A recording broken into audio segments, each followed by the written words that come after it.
Donc, en fait, quand nous avons étudié la méthodologie d'enseignement, nous avons vu plusieurs méthodes. Il y avait la méthode Margaret Long, Alfred Cortot, il y avait beaucoup de méthodes allemandes, etc. C'est-à-dire qu'on nous a donné une vision très large et après, chacun choisit ce qu'il préfère. Mais il y avait une méthode qui nous a été fortement conseillée et je suis absolument d'accord avec les conseils. En fait, je n'utilise que ça avec des débutants. C'est une recueil de morceaux faite par une dame qui s'appelait Anna Artabalevskaya. C'était une grande concertiste, à la fois poète et à la fois peintre. Et après le décès de son mari, après 30 ans de carrière de concertiste, elle s'est entièrement consacrée à l'éducation des élèves. Elle enseignait à la fois dans 2 écoles pour des enfants surdoués à Moscou et dans l'école auprès du conservatoire Tchaïkovski et à l'école Gnesin.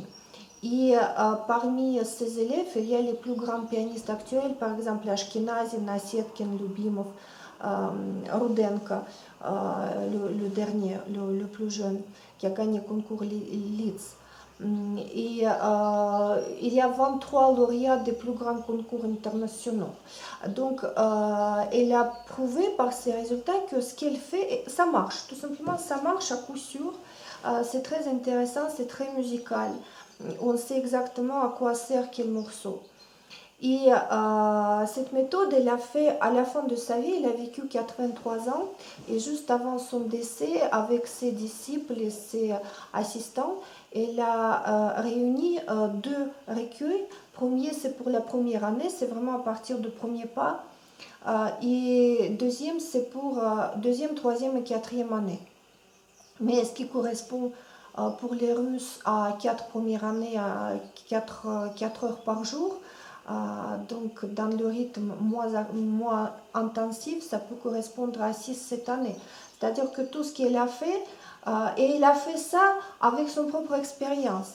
En plus, elle prétend pas, quand vous lisez ce qu'elle écrit, elle prétend pas avoir la réponse à tout. Tout simplement, elle a choisi, elle a testé sur plusieurs enfants et c'est ce qui marche le mieux.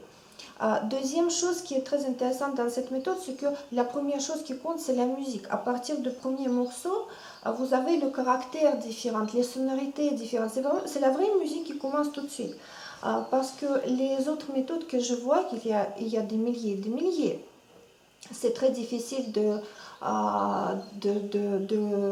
choisir quelque chose parce qu'en fait, la plupart des méthodes, ce sont des morceaux faciles où il y a la mélodie dans la main droite, les accords dans la main gauche, quelque chose de très coincé et très moche, je dois dire. Et ça mène nulle part, parce qu'en fait, quand vous jouez ces morceaux faciles pendant des années, d'un côté il y a ça, de l'autre côté il y a le vrai pianisme, et il n'y a pas de rapport entre les deux, il n'y a pas de pont qui mène d'un côté à l'autre côté. Tandis que chez elle,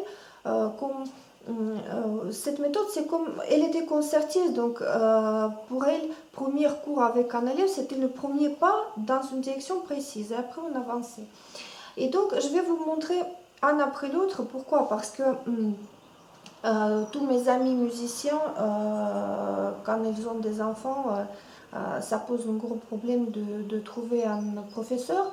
Et je leur dis toujours que vous pouvez faire vous-même, surtout quand vous êtes musicien. Même si vous n'êtes pas musicien, si vous avez déjà fait quelques années de piano, vous pouvez aider à vos enfants de commencer de zéro avec des bonnes explications. Vous pouvez commencer avec eux. D'ailleurs, Artabalevsk, la plupart du temps, les mamans étudiaient avec des enfants chez elles. Parce qu'elles disaient que d'un côté, ça crée des liens, d'autre côté, ça permet à maman de suivre exactement ce qui se passe avec son enfant et comprendre qu'est-ce qu'il est en train de faire. Et ça montre à l'enfant qu'il n'y a pas d'âge pour l'apprentissage. C'est jamais trop tard et c'est toujours, c'est ça l'objectif en fait. Voilà, donc là je vais commencer à partir du premier morceau.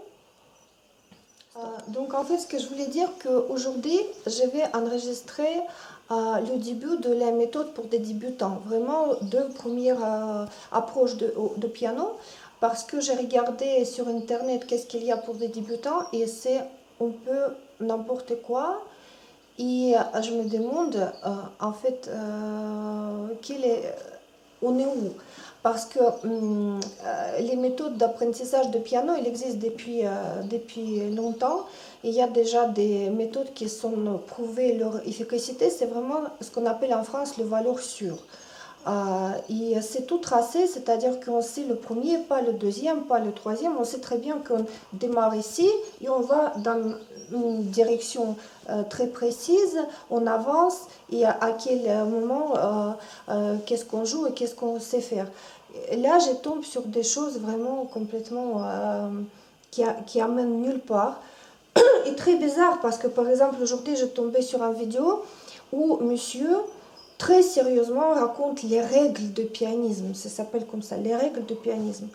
Et il dit des choses, justement, ce qu'il ne faut pas faire. Parce qu'il il dit que, par exemple, il dit qu'il faut absolument rester dans cette zone-là des touches. Mais la touche, c'est ça, la touche, c'est toute la longueur. Donc, quand je vois les méthodes qui proposent de découper et jouer quelque part ici, c'est pas faisable. En plus, il dit qu'il faut jouer avec le doigt et que le reste de bras doit rester immobile. Ce que je voulais savoir, comment il veut jouer avec ses règles à lui, comment il va jouer ça, par exemple.